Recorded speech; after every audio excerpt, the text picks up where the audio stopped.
today, you New World Order jackboot.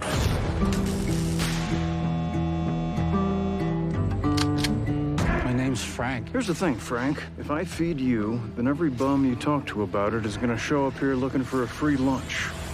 And this is not an Arby's. Well, Arby's didn't have free lunch. It was a restaurant. Sooner or later, there'll be raiders. They'll come at night, quiet and armed.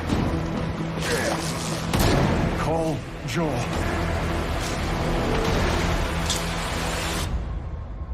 We'll be fine.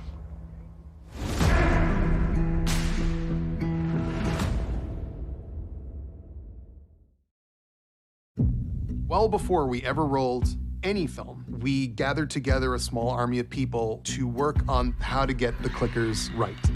And getting the clickers right means that people who have played the game will go, that's it. And people who haven't played the game are gonna go, oh my God.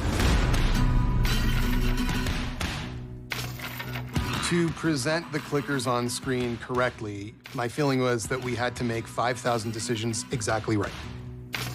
We brought Barry Gower in. Barry Gower worked on our prosthetics on Chernobyl. He's the best. When we joined the show, we spoke to both Neil and Craig about the design for the clickers, and we started off with a lot of preliminary concept art. We were using that as a stepping stone, and even though we were creating new, refreshed versions on the same brief, we kept going back to the original designs that Neil and his team had created for the games.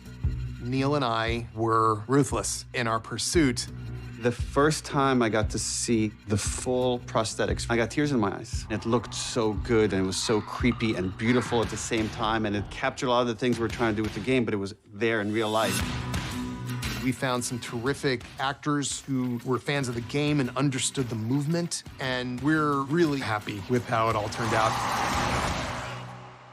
One of the changes that Neil and I felt we needed to make early on was the way the fungus would spread. Obviously, we did a lot of research on fungus and cordyceps. Neil and Naughty Dog, of course, had gone through a lot of that stuff as well. We started looking at something called mycelium, which are these threads that make up fungus. In the game, it spreads through biting and saliva, but it also can spread through the air, through spores. And while that works in a video game environment, in real life, spores move around everywhere. And it's just harder to buy into the notion that spores localize and don't spread. Craig had this idea that I loved, which is just like the way fungus operates, is sometimes it's like the largest organisms you could have in the forest. It's a single organism that could just communicate to different parts of it. Like if you touch a tendril here, a mile away, you could wake up a horde of infected that will now come after you. Indeed, there is this thing called the wood wide web. Fungus can communicate chemically over insane distances. They are remarkable organisms, and unfortunately, in this case, also terrifying. And that's one of those changes that we made from the game to the show. In the game, it was the military chasing us, but we felt like, just again, the way it was playing out, we couldn't sustain that. And I believe it's actually more dramatic and kind of interesting than what happens in the game. Tess was a character that we did quite a bit of expansion on. She doesn't have any particular emotional connection to the world as far as we know. So in that regard, she's kind of a perfect survivor. Once she understands what Ellie is, and that Ellie represents some modicum of hope for the world, you see that there is something in her that was always there that is ready to come back out. When Tess finds out that Ellie is immune, there's immediately a light bulb moment for her that goes off, which is like redemption. I think Tess goes, if they do this one thing, that can potentially save everyone. She can in some way be redeemed for all the shitty things that she's done.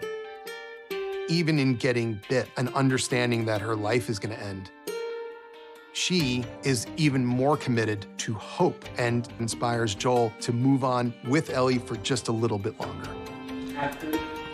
I had imagined that the scene was going to be very different to the way that it actually turned out. I thought it was going to be much slower, and I thought it was going to be like this magnetic kind of pull. And then when we came to do it, I don't know, it was just so not what I had thought it was going to be.